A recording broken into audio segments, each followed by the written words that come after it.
Kemudian juga keterampilan memainkan pedang. Ini disebutkan dalam hadits Bukhari Muslim, di mana Nabi SAW membolehkan, ya, membolehkan orang-orang dari Ethiopia untuk menunjukkan keterampilan pedang mereka di masjid.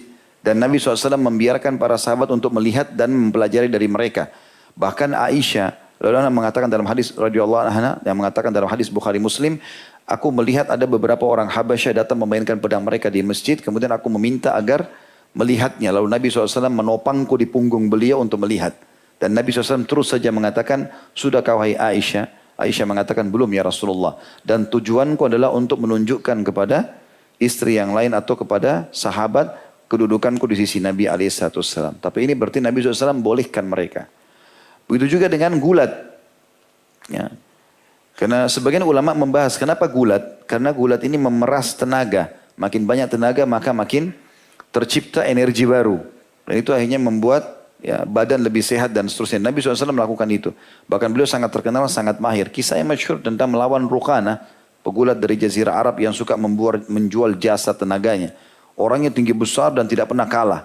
Dan dia kalau menang selalu saja dia minta agar orang yang dikalahkannya itu untuk menjadi budaknya.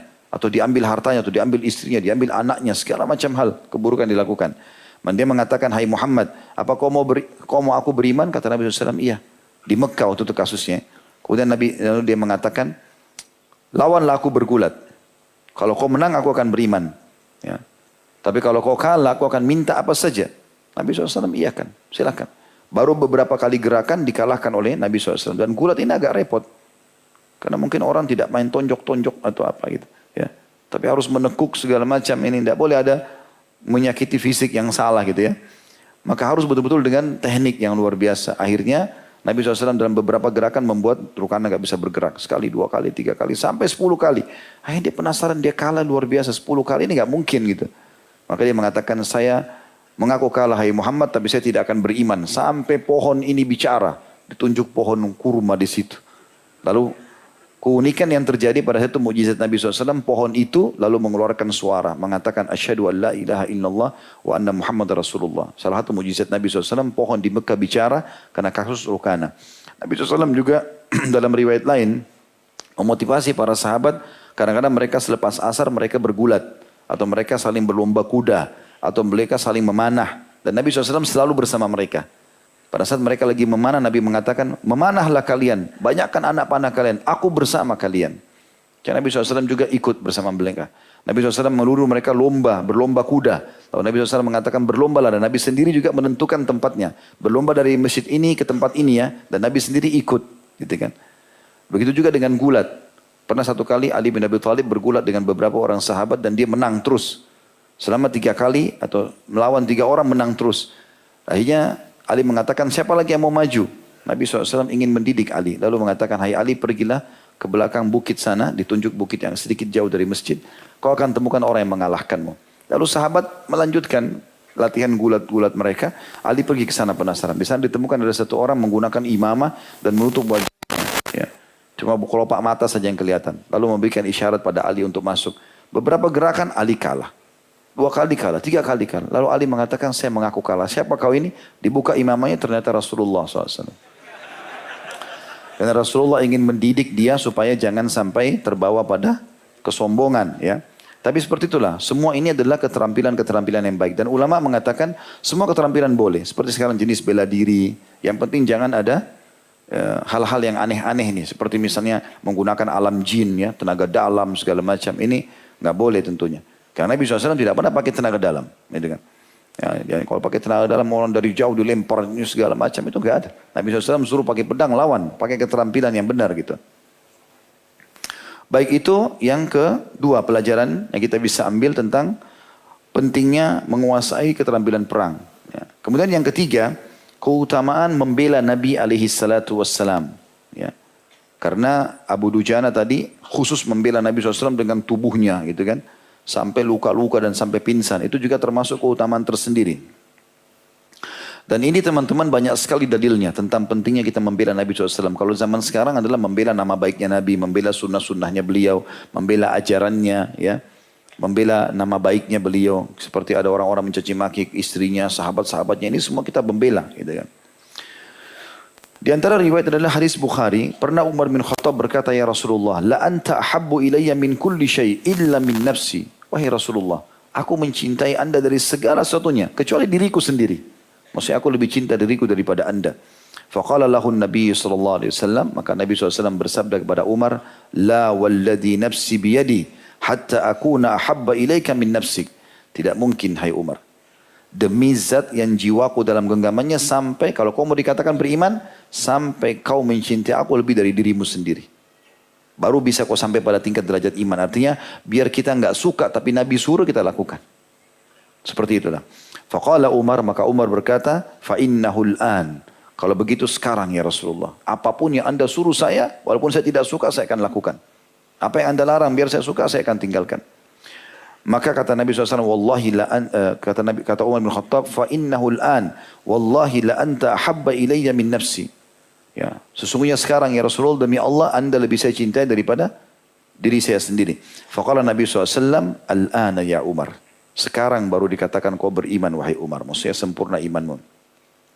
Kemudian dalam hadis Bukhari, Muslim dan Tirmidzi juga yang lain, kata baginda Nabi SAW, thalathatun man kunna fihi wajadah bihinna halawatul iman. Ada 3 golongan yang merasakan kenikmatan iman itu sendiri. Man kana Allah wa rasuluhu habbu ilaihi mimma siwahuma. Yang paling pertama orang dianggap merasakan puncak keimanan adalah kapan dia menjadikan Allah dan Rasulnya adalah paling dia cintai dari selainnya. Maksud dalam sini mencintai Nabi SAW berarti membela beliau. Dia berarti loyal dan membela. Wa an yuhibbal mar'a la yuhibbuhu illa lillah. Wa yuhibbul mar'a la yuhibbuhu illa lillah. Dan seseorang tidak mencintai seseorang lain kecuali karena Allah. Maksudnya antara muslim sama muslim. Ini termasuk orang yang merasakan kesempurnaan iman. Kemudian yang ketiga, wa yakrah an ya'uda fil kufri ba'da an anqadhahu Allahu minhu kama yakrah an yughdhafa finnar.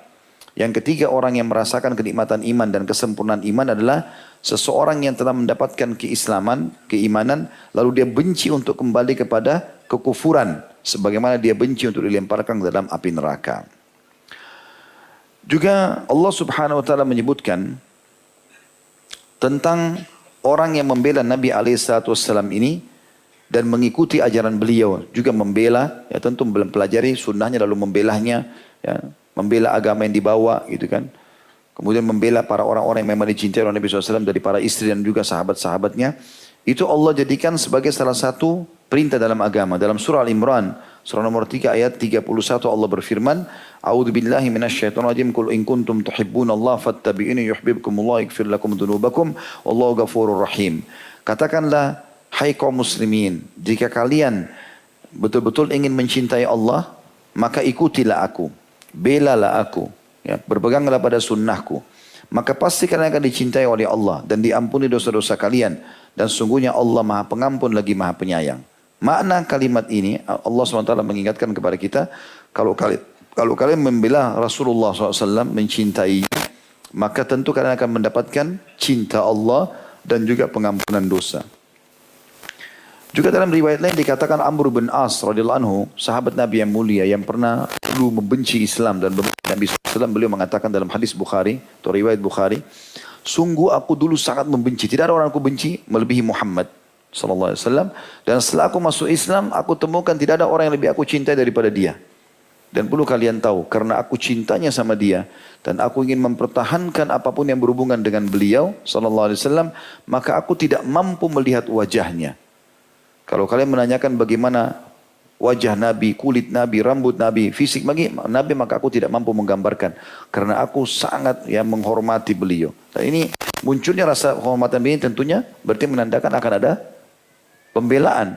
Dan itu dirincikan dengan perkataan Urwah bin Mas'ud. Sebelum masuk Islam tentunya radhiyallahu anhu, waktu masih dalam keadaan kafir, sempat dia diutus oleh orang-orang Quraisy untuk mendatangi Nabi SAW. Ya.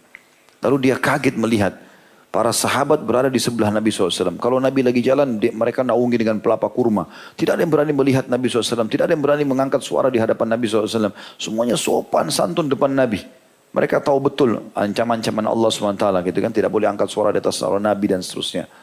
Sampai kata Urwah bin Mas'ud, wahai Quraisy, ketahuilah aku pernah datangi Kaisar Romawi, aku pernah datangi Kisra Persia, aku pernah datangi Najasyi di Ethiopia, aku pernah datangi raja-raja dunia. Kalian utus aku menjadi duta.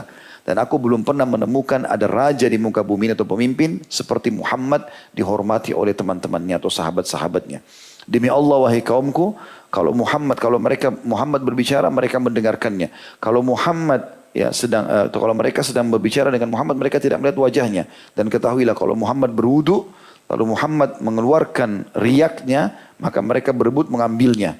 Ya, dalam riwayat lain dikatakan setiap ayat tetesan wudunya diperebutkan oleh para sahabat. Tentu ini terjadi pada Nabi SAW saja, gitu kan. Tetapi ini menandakan bagaimana cinta dan mereka siap dalam loyalitasnya.